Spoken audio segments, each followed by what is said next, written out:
hello लोगोफोर बड' जब enough' YouTube चेनेलाव नोंथांमोनखौ बरायबाय SDM निफ्राय मोजां खबर सफैदों नटिस लोगोफोर बेनो जाबाय साख्रिनि आनजादखौ खुंनो हासिगोन एबा कन्डाक्ट खालामसिगोन होनना बुंबाय नोंथांमोना रेडि जादो जायफोरा एप्लाइ खालामदोंमोन जेरै आसाम पुलिस एग्रिकालचार एपिडिएसएल इरिगेसन जायखिजाया पस्टआवनो एप्लाइ खालामना दोनदोंबा नोंथांमोना रेडि जादो बेनि एग्जामा जासिगोन स' लोगोफोर नोंथांमोना भिडिअखौ नायलांबाय थादो जोबजासिम नाथाय माब्रै जागोन माब्रै कन्डाक्ट खालामगोन बिनि माखासे क्राइटेरिया दङ नोंथांमोना बेखौ मानिना सोलिनांगोन थ' बिदिब्ला जों जागायनोसै लोगोफोर नोंथांमोना चेनेलाव जायफोर गोदानै फैदोंमोन चेनेलखौ साबस्क्राइब खालामदो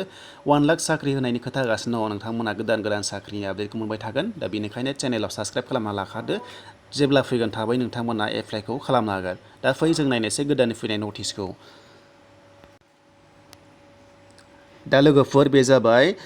गोदानै फैनाय अर्डार एसडिएम नि दा गोदान नटिस होबाय लोगोफोर नोंथांमोना नायना लादो जायफोरा आपकामिं एग्जाम होनो गोनां दङ मा होनखो एसडिएम आ दा बिथोन होबाय अर्डार होबाय लोगोफोर एग्जामखौ कन्डाक्ट खालामनो हासिगोन बेनिफ्राय नोंथांमोना जास्ट कभिड-19 प्रट'कल्सखौ मानिनानै सोलिनांगोन होनना बुंदों दा बिनिफ्राय नाम्बार 1 आव नायखानोसै दा नाम्बार 1 आव लिरदों लोगोफोर नोंथांमोना बेयाव नुनो मोनदों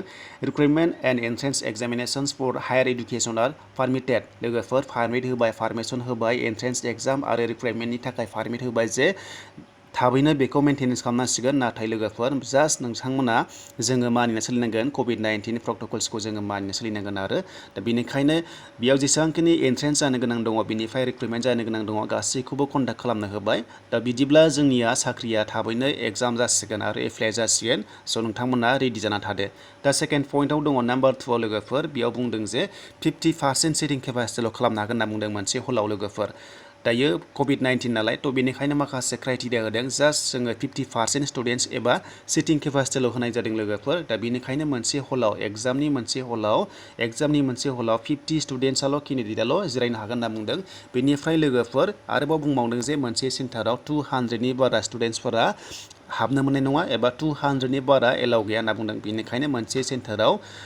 200नि स्टुडेन्टसफोराल' एग्जाम होनो मोनगोन एबा इन्टारभिउ होनो मोनगोन दा बेखौ आं क्लियार खालामखाबाय दा बेनिफ्राय नाम्बार 3 आव बुंदों लोगोफोर जायफोर नोंथांमोना एन्ट्रेन्स हैगोन एबा एग्जाम हैगोन बा नोंथांमोना इन्टारभिउ हैगोन अब्ला नोंथांमोना इन्टार डिस्ट्रिक्ट एबा स्टेट बारनांगौ जायो थ' बेनिखायनो माखासे मोजां गाइडलाइन्स होदों जे नोंथांमोना एडमिट कार्ड लाथारनांगोन एडमिट कार्डखौ नोंथांमोना बावथारनाङा एडमिट कार्ड थायोब्लानो पारमिसन मोनगोन नोंथांमोना बे कार्फिउ टाइमाव नोंथांमोना एडमिट कार्ड लांफाथारनांगोन अब्लासो नोंथांमोना पारमिसन मोनगोन एबा नोंथांमोनखौ एक्सेप्ट खालामगोन दा बेनोसै लोगोफोर मोजां खबरा जे आपकामिं रिक्रुइटमेन्ट आरो लोगोसे एन्ट्रेन्स एग्जाम जेसेबांखिनि जानो गोनां दङ गासैबो जाजोबसिगोन थ' बेनिखायनो नोंथांमोना रेडि जादो जेरै एग्रिकालचाराव गोबां पस्ट ओंखारदोंमोन पन्सायतआवबो ओंखारदोंमोन नोंथांमोननि एग्जामा जाजोबसिगोन दा जेब्ला एग्जाम जागोन जेब्ला नटिफिकेसन मोनगोन अब्ला जोङो आपडेट खालामगोन थ' बेनिखायनो भिडिअखौ नोंथांमोना नायबाय थादो आरो चेनेलाव जायफोरा गोदानै फैदोंमोन चेनेलखौ साबस्क्राइब खालामना ला बेबायदि आपडेटखौ मोनबाय थानो स' लोगोफोर बेनोसैमोन आपडेटआ मोजां खबरा एसडिएम निफ्राय फैबाय नोंथांमोना रेडिल' जादो एग्जामखौ होनो एबा नोंथांमोना एन्ट्रेन्सखौ होनो